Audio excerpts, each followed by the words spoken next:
শোনো, যতটুক দুঃখ পেলে তুমি কাঁদো, তার চেয়েও বেশি কষ্ট নিয়ে আমি হাসি।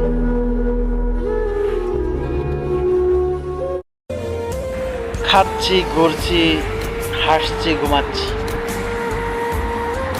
ভিতর ভিতর আমি ভালো নেই। বিচ্ছেদের আগুনে ভিতরটা শেষ করে ফেলছি। আমি কখনো তোমার জীবন থেকে সরে যাইনি, হঠাৎ করে তোমার আপন লোক বেড়ে গিয়েছে। সেই আপন লোকদের ভিড়ে আমি শুধু হারিয়ে গিয়েছিলাম।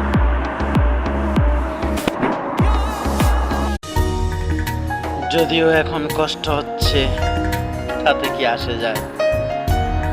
সব কষ্ট একদিন মুছে যাবে যদি সফলতার দেখা পায়।